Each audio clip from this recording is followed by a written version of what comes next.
Bonjour tout le monde. Mon nom est Daniel Raymond. Je suis propriétaire de l'atelier Dan's Rod Shop. Nous autres, on se concentre à fabriquer, à faire la conception, fabrication de voitures hot rod. Les voitures hot rod, c'est des vieilles carrosseries qu'on adapte à la nouvelle technologie sur ces véhicules-là. Puis j'en ai qu'une petite brochette dans l'atelier. On va vous montrer ça aujourd'hui. Merci beaucoup.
Bonjour et bienvenue à Sur les chapeaux de roue. Cette semaine, on a le plaisir de rentrer dans le merveilleux monde des hot rods.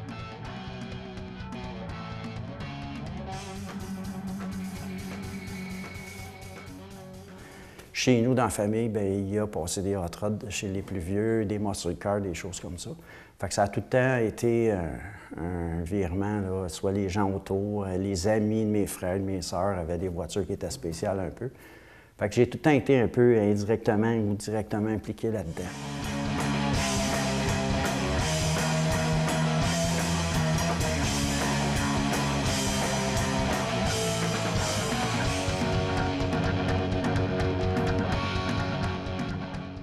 À quel point ça a évolué au cours des années, cette business-là? C'est rendu moteur injection, caméra de recul, c'est ouverture de porte automatique. Ouais. Tout est possible aujourd'hui avec tout ce qu'on a sur le marché.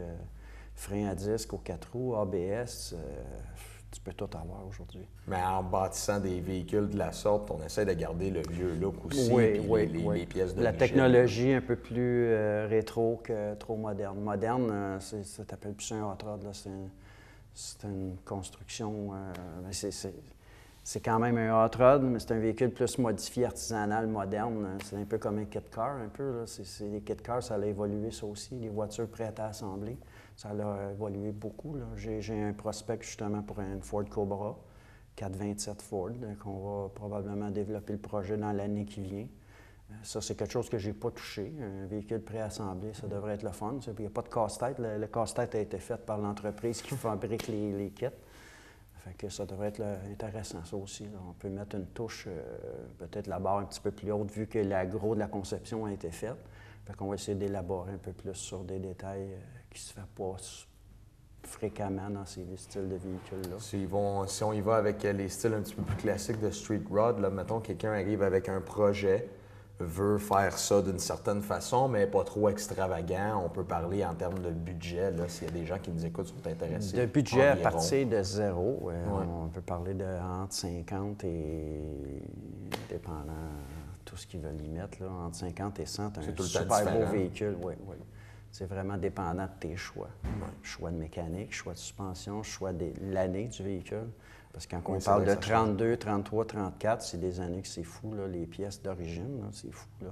Juste une calandre de Ford 33, 34, c'est 3000 une reproduction, puis tu essaies de les éviter, tu essaies de trouver une grille d'origine, parce que la reproduction n'est pas la grille, c'est pas exactement la grille d'origine.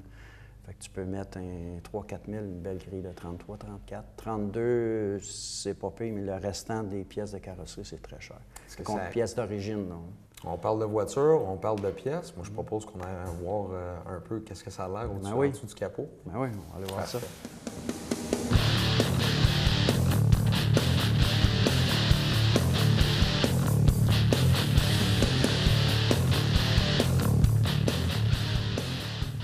Bon, maintenant, on rentre dans le vif du sujet, le moteur en tant que tel ou la fabrication, la conception d'un certain véhicule. On commence avec un modèle un petit peu plus classique, un petit peu plus connu des gens. Si tu peux me parler aussi de ce projet-là, qui est un projet d'un client. Oui, une commande d'un client. Ouais. La date qu'on s'est rencontrés à ce qu'on exécute, qu'on commence à exécuter le projet, il s'est passé peut-être 1 an ou 2. C'est un client qui a passé à un de mes kiosques, que j'étais dans un événement faire la promotion de mon atelier. Puis il a vu les véhicules que j'avais, la brochette de véhicules que j'avais à mon kiosque, puis il pensait que c'était des voitures qui étaient faites aux États-Unis.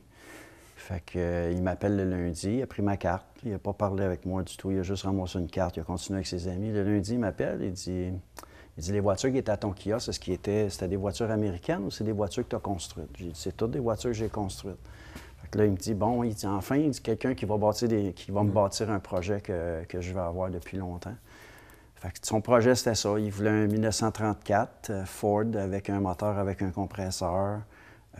Il avait une bonne idée du budget. Il me demande ce que tu en penses. On s'attendait à peu près dans les mêmes prix côté budget. Fait que là, suite à ça, on s'est rencontrés, puis le projet est élaboré comme ça. C'est arrivé comme un cheveu sur la soupe. C'est drôle comment des fois les projets se présentent, mais ça en était un. Lui, c'en est un qui a un 392 EMI. Ça, c'est des moteurs qui ont été en production dans les Chrysler 1957-58, les Chrysler impériales. Puis il y a eu un compresseur qui a été ajouté à ça avec 2 carburateurs 4 barils. Le mur anti-feu a dû être modifié pour rentrer ce moteur volumineux-là. On appelle ça quasiment un éléphant. La tank du radiateur a été modifiée. Le système de capot, la conception a été faite ici, le système de penture, tout ça. C'est ça, la suspension, c'est une suspension qui tout a été chrome en dessous de ça. C'est une belle voiture. Les flammes, c'était un artisan, un jeune artiste de Québec qui est venu les faire, qui s'est déplacé une fin de semaine. Il est venu faire les flammes ici. C'est tout fait en Candy. C'est assez bien fait aussi. Oui, l'effet de profondeur, tout ça, oui, c'était bien exécuté. On le voit on a l'impression que c'est bombé, oui. On doutait un peu qu'on voulait mettre des flammes sur le véhicule, il fallait trouver la bonne personne qui était capable de faire des flammes que nous, on voulait avoir, le style de flamme. C'est la vieille flamme traditionnelle avec le petit pinstripe. Parce que l'image dans la tête du concepteur est très difficile à changer. Oui. Quand on a une image, on Bien, peut lui, la personne qui a exécuté les flammes, il en a fait beaucoup sur des motos. C'était la première fois qu'il en faisait sur une voiture aussi grosse que ça. Fait qu'on est bien satisfait de son travail. Puis quand on parlait de grilles et d'années qui sont dispendieuses, 32, 33, 34, c'en est une 40 que je parlais. Ça, c'est une 33 dans le fond. On a fait une 33 avec parce qu'on a trouvé la grille d'un 33. C'est une originale de Ford qui était rechromée. Fait que la grille, c'est la belle grille, dans le fond. Quand je disais tantôt qu'il y a des reproductions. Vous avez trouvé celle-là, peut-être? Oui, j'ai trouvé à Boston, dans un marché aux puces de pièces d'auto qu'on va chaque année pour aller. On va pas à la chasse aux chevreuils, nous autres, on va à la chasse aux pièces à l'automne. Fait que c'est ça que j'ai déniché celle-là. Là. Je l'ai déniché 2-3 à cet endroit-là. Là. Dans Nouvelle-Angleterre, il y a encore pas mal de stock. Là. Il y a des gars qui ont beaucoup de matériel qu'ils ont collectionné avec le temps.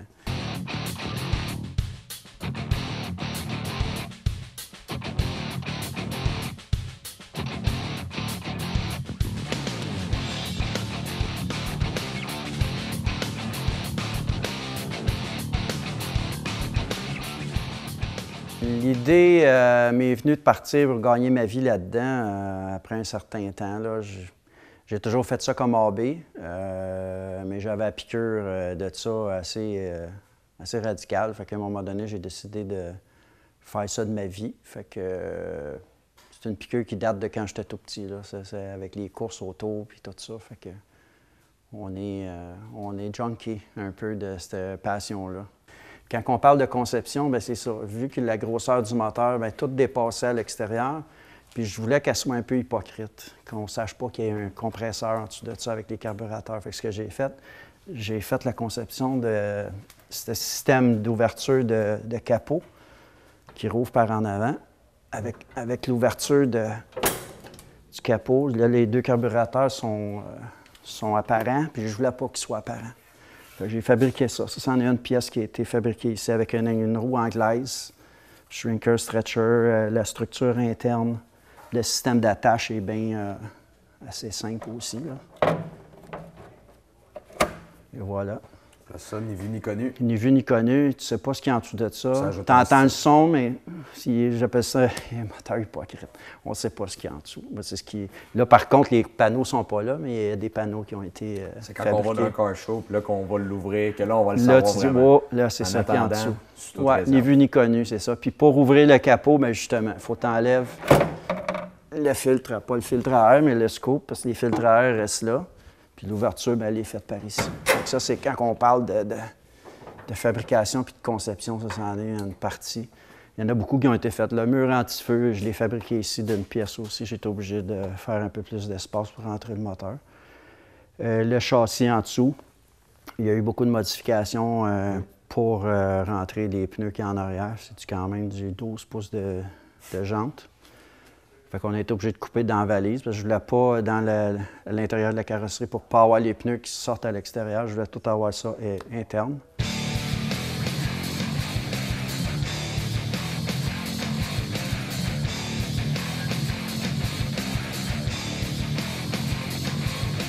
Oh mon Dieu, les gens se demandent un peu c'est quoi. Bien, la façon facile de les expliquer un peu ce qu'on fait, c'est qu'on est des spécialistes à marier des pièces qui ne sont pas faites pour aller ensemble.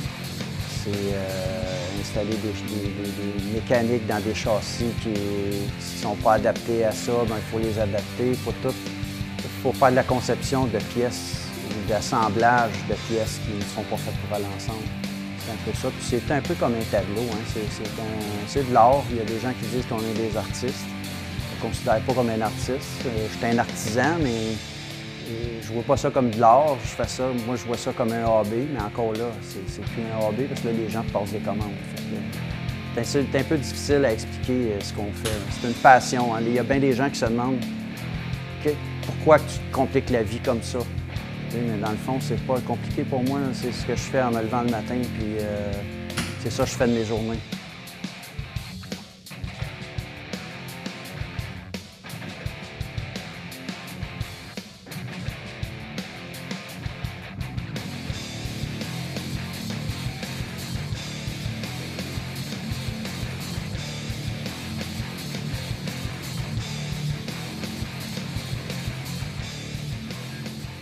Fait que l'idée du projet de mon client, c'est d'avoir une idée avec une touche un peu des années 70. Donc, on est allé avec la finition intérieure. Diamond, comme ça, c'était populaire dans les années 70. Les accessoires avec des trous dedans, ça, on avait ça dans des vendeurs de pièces dans les années 70. On parle d'ND&D, le monde ne se souvient pas de ça, mais quand j'étais petit, moi, j'allais là avec mon père. Puis c'était des pièces que tu pouvais acheter ça, pour mettre dans ton véhicule là, tous les jours, pour faire des petites touches custom.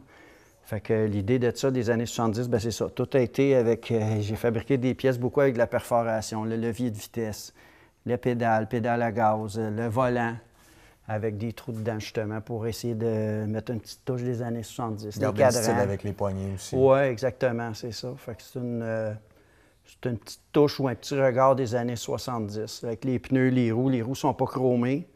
Ça fait plus, justement, les roues agressives qu'il y avait dans les années 70. C'était des roues satinées. C'est sûr que le moteur, j'aurais aimé avoir les couverts avec le couvert puis le compresseur. J'aurais aimé qu'ils soient satinés, mais la personne qui fabrique les moteurs n'en avait pas sur la tablette quand je suis allé le chercher. Un projet comme ça, là, qui est vraiment personnalisé de A à Z, là, peut prendre en moyenne combien de temps? Mettons, celui-là a pris combien de temps?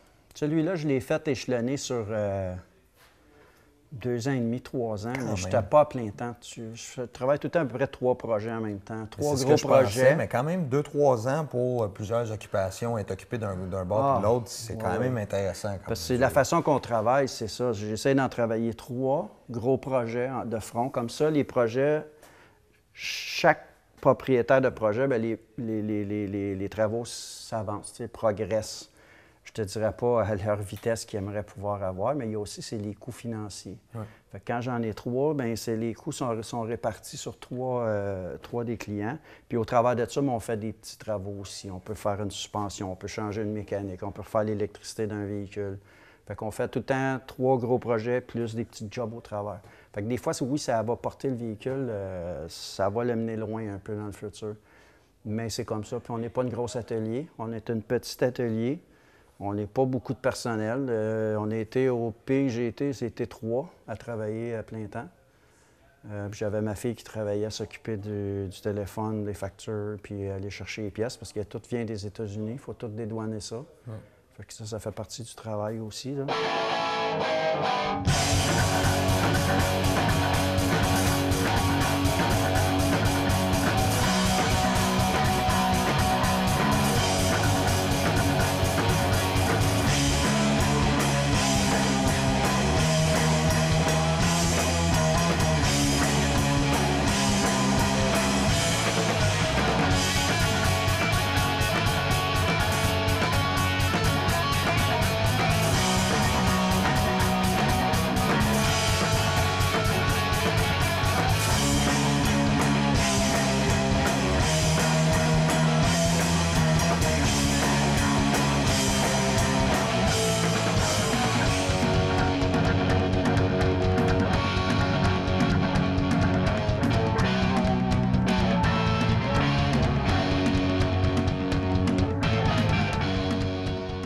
C'est une équipe qui travaille là-dessus, puis tu disais que tu touchais pas nécessairement à tout, pas nécessairement à ce qui était la mécanique. Là, sur ce projet-là, sur quoi tu as touché principalement?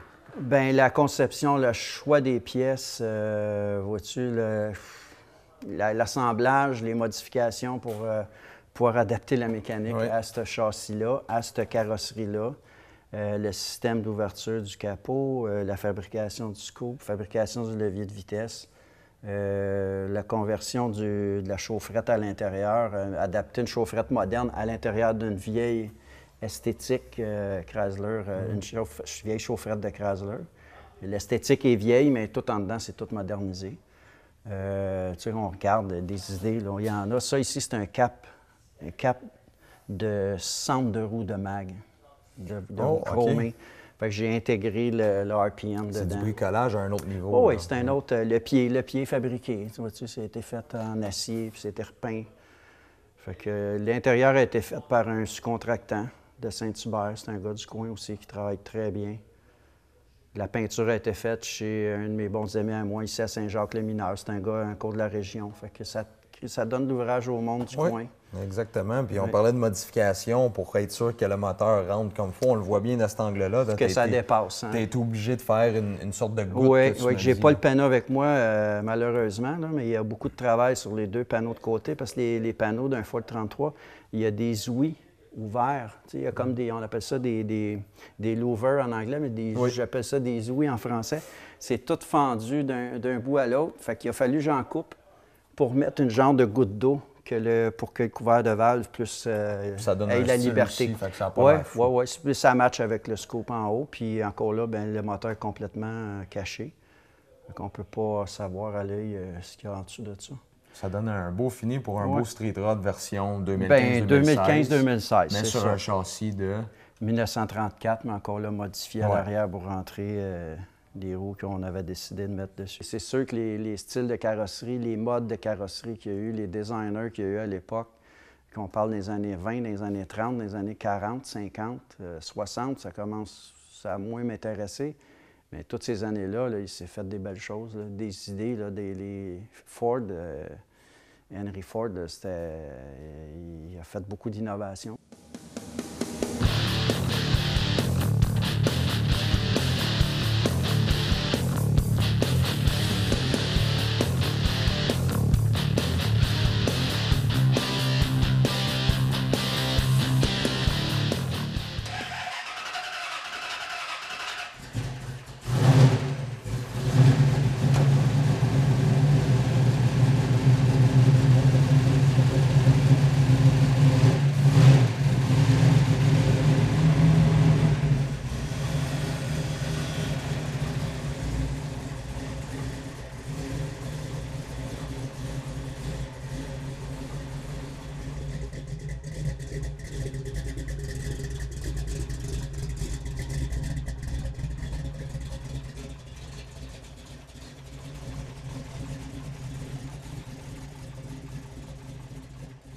Évidemment, le processus de création est différent pour chacun. Toi, tu commences par une certaine façon. Oui, je pense que comme constructeur, on a chacun probablement toutes nos petites recettes, là, nos petites méthodes. Moi, la mienne, le point de départ, c'est le choix des roues, les diamètres de roues. Ça me permet de figurer l'installation de la mécanique, l'angle d'installation des supports mécaniques, transmission, moteur, le pont arrière, parce qu'il y a des angles à respecter pour qu'il y ait de vibrations. L'installation en avant de la suspension pour les ajustements d'alignement pour la conduite. Ça, c'est ce qui fait que tu vas te battre avec ton véhicule sur le chemin où tu vas avoir un bon comportement. Fait que ça, c'est pas mal ma petite recette à moi. Après ça, ben là, c'est l'esthétique. C'est la carrosserie, fitter les ailes, les marchepieds, puis les modifications à apporter à la carrosserie, naturellement, dépendant du moteur qu'on a. Parce qu'un projet comme ça, c'est important que les mesures soient prises comme il faut. Il ne faut Oui. pas commencer à faire du essai-erreur tout le temps. Exactement. C'est monte, démonte, monte, démonte. Normalement, quand tu as ton angle de châssis, moi, c'est ma recette, c'est ma petite recette à moi, là. Quand tu as ton angle de châssis précise, qu'est-ce qui va être, comment le véhicule va aller sur la route, l'angle j'appelle ça le rake, c'est l'angle du véhicule sur la route, sur son poids. Ça me permet de faire toute ma fabrication, la conception des supports, puis l'installation des suspensions avant-arrière. Fait que ça, c'est la première étape, là, c'est les roues, vraiment. Là, si j'ai pas de roues, je peux pas aller bien loin. Au moins les dimensions. Avec les dimensions, je peux me faire des roues en bois, je peux me faire ça en plywood, des copies, mais au moins avoir mes diamètres. C'est sûr, c'est des véhicules particuliers, c'est des véhicules uniques, c'est vraiment personnalisé à vous. C'est pas, vous êtes sûr qu'il n'y aura pas un véhicule identique qui va stationner à côté si vous allez quelque part ou à n'importe quel endroit où vous allez vous rendre. C'est des véhicules vraiment particuliers à vous. C'est votre touche personnelle, c'est votre choix de couleur, c'est votre choix de modèle, c'est vraiment, vraiment particulier à vous. C'est des véhicules uniques et personnalisés. Et c'est sûr que tu as des motos qui sont comme ça aussi, là. Il n'y a pas beaucoup d'autres façons de donner une image. Dans le fond, il y a des gens qui s'achètent un véhicule pour se faire une image. Ça en est une façon, ça aussi.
On est rendu à ce projet-là qui est au point de départ, une belle Chevrolet qu'on veut transformer en lowrider selon le client. Custom lowrider, oui. Custom avec système de suspension à l'air qui va pouvoir abaisser quasiment dans le gazon. Oui, ça c'est bien différent d'un hot rod. Ça, c'est plus custom, là. Dans le fond, c'est esthétique plus que mécanique. C'est sûr qu'on y adapte une mécanique plus moderne, mais il faut qu'elle rentre quand même avec un 6 cylindres. Elle est venue au monde avec un 6 cylindres, donc pour la rentrer en Europe, en France, surtout les lois, il exige que ce soit la mécanique ou la cylindrée d'origine. Nous, ce qu'on va faire, on va le jointour un peu. Là, il y a un petit 235, mais je mets un moteur 6 cylindres de camion dedans qui est plus performant, puis qui est plus moderne aussi, qui est plus récent. Donc, on met une transmission automatique. Sa conjointe va s'en servir. On change le pont arrière pour avoir un ratio de RPM plus clément, pour que ça aille moins vite, le moteur tourne moins vite. Écoute, on rajoute des dents à la grille en avant. Je vais rajouter 4 dents pour remplir un peu le trou de l'ouverture. On met des fender skirts. Dans le fond, c'est les cache-roues en arrière qu'on peinture aux mêmes couleurs. On la met satinée, verte. On met le toit flake blanc, lustré, avec un petit flake vert dans la base. La petite palette en avant. La petite palette en avant, des dummy spots qu'ils appellent, c'est des projecteurs, dans le fond, qu'ils mettent sur les voitures custom. J'en mets 2. C'est ça, les roues. On change les roues. Puis c'est pas mal C'est ça. vraiment plus un esthétique. Là. On va changer Ouais, le look c'est complet. plus esthétique, puis c'est sûr, le côté L'intérieur hauteur. aussi, j'imagine, on va le changer un peu. Non, l'intérieur, il on reste la comme laisse ça. telle quelle. Et la colonne de direction, le shifter, présentement, le levier de vitesse est manuel. Moi, je vais le convertir. Il faut que je travaille, je modifie la colonne de direction pour être capable de faire activer le levier de vitesse automatique. Fait qu'il y a une conversion à faire là, puis on la met sur, on change l'électricité. Là, elle est sur 6 volts. Okay. On va la mettre sur 12 volts. Fait qu'on va avoir, on modernise pareil, pas mal, mais c'est plus avec des composantes qui ressemblent pas mal à ce qui était là avant. Bien, exactement, mais en souhaitant que ça donne un beau projet, puis qu'il y ait encore d'autres contrats venant d'ailleurs qui viennent ici. Puis...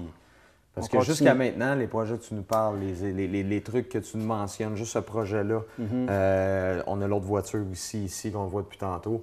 C'est assez intéressant. Oui. Les choses se placent avec les années. Comme je te dis, je m'étais donné 5 ans. Là, ça fait ma 10e année. C'est le 10e anniversaire. Fait que cette année, ça a l'air à vouloir changer un peu. Le vent change de bord tranquillement. Comme je te dis, les clients changent. C'est pas la même clientèle qu'au début. Là, on dirait que c'est des gens un petit peu plus fortunés, qui savent un peu plus ce qu'ils veulent. Puis il y a aussi qu'on a du matériel à montrer. Pendant 10 ans, on a construit des véhicules. Sa brochette-là, bien, elle se promène, puis les gens parlent, où tu as fait faire ça? Bon, tu es allé chez Dan Road Shop, va voir Dan Road Shop, il va te trouver. Des fois, c'est juste régler un problème, mais le problème que tu règles à une personne, des fois, ça t'amène à un autre job. Oui. Ça t'amène à un autre projet, de la parenté, des amis, whatever. Des fois, tu vas à une petite rencontre de soir. Là. Des fois, dans les Tim Hortons, il y a des rencontres partout aujourd'hui, quasiment tous les soirs.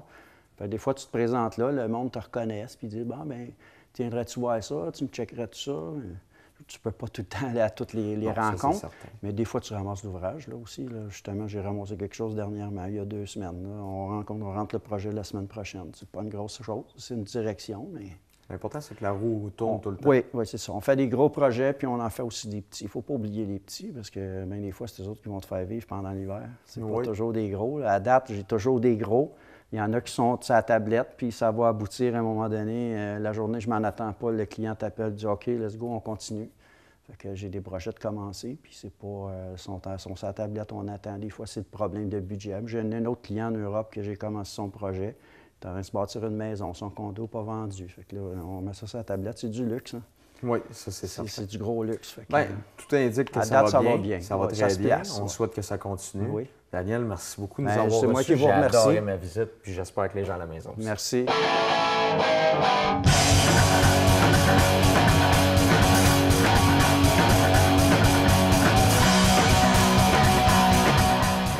Alors, c'est ce qui conclut l'épisode de cette semaine. Je vous le rappelle qu'on était chez Dan's Road Shop avec Daniel Raymond qui nous a montré son beau projet final. On en a parlé beaucoup.